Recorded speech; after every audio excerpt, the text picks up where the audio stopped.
Komorni zbor Dekor bo danes z dirigentstvo Alenko Podpečan prepletel več legend o kralju Matjažu.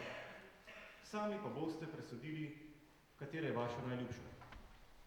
Za lažje spremljanje bi vas prosili, da z aplavzom počakate do izteka programa. Prva skladba o heroju, ogrskem kralju Matiji Korvinu, ki je zaradi svoje neomajne moči in junaštev vplival tudi na našo mitologijo, je Jelenčica Turkenčica. To je bila hči turškega kralja, ki se je zaprtega kralja Matjaža usmirila in ga rešila iz ječe. Nato pa jo je kralj Matjaž odpeljal v svojo domovino in jo tam poročil svojim sinom. Pa prisluhnimo, kako je skladatelj Tine Bec uglasbil to zgodbo.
Druga različica legende govori o tem, kako so kralja Matjaža kmalu po poročni noči z Jelenčico poklicali v boj s Turki. Vendar, Bog me, kralj Matjaž, kam te pelje ta zgodba?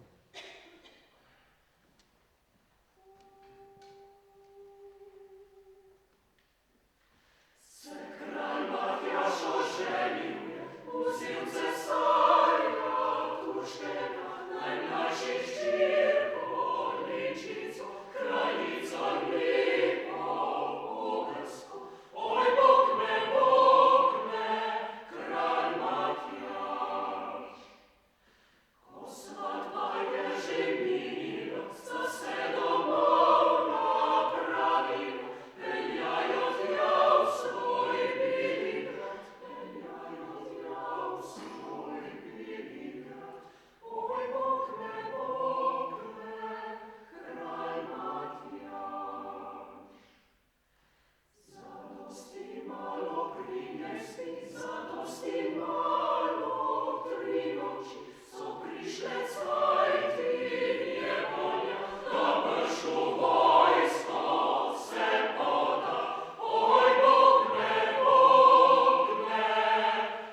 se je kralj Matjaž odpravil v vojsko, žena Alenčica pa je ostala sama doma. A domovino so kmalu napadli Turki in ko je sultan vstopil v Matjažev grad, si je za svojo ženo izbral prav lepo Alenčico in jo odpeljal s seboj v Turčijo. Kralja Matjaža je o dogodku obvestil zvesti konj in naš kralj se je hitro odpravil rešiti svojo Alenčico. Turki so ga vztrajno lovili, a zviti kralj Matjaž se je preoblekel v Turka in z ukano plesom pridobil svojo Alenčico nazaj. Hitro sta odjezdila domov.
Veste, da je kralj Matjaž še vedno med nami? Ste ga kje srečali? Verjetno ne, saj še vedno spi na Koroškem pod goro Peco, kot smo že malo prej slišali. Gora se je odprla, da bi skrila njega in njegove vojake, in legenda pravi, da se bo zbudil, ko se bo njegova brada 9-krat ovila okrog mize. In ker trdno spi, zagotovo tudi sanja. Sanje ga ponesejo k materi, ki so jo neustavljivi Turki žal ubili, a v sanjah se mu njena podoba vsakič, ko se je želi dotakniti, izmuzne. Ko se je nekoč sprehajal po prostrani deželi, ga je ustavil sam Bog in mu želel pomagati. Kralj Matjaž se tako odpravi na sam rob pekla.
kralj Matjaž pred peklom zaigral na gosli, so se končno odprla peklenska vrata.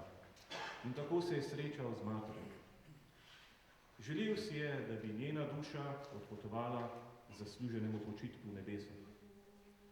Vendar sta jo za roke še vedno vlekla dva hudiča. Kralj Matjaž jo je pospremil do groba, takrat pa je materina duša na glas vzkliknila. Vstani, moje grešno telo! Kako si ti služilo, da si mene, mojo Bogo dušo pogubilo? Telo je nemočalo, si dušo odgovora ni dalo. Duša je drugič potrencala. Vstani, moje grešno telo, ven z groba! Kako si ti služilo, da si mene, Bogo dušo pogubilo? Telo je le mučalo in dušo odgovora ni dalo. Duša je v tretjo potrencala. Vstani, moje grešno telo, ven z groba!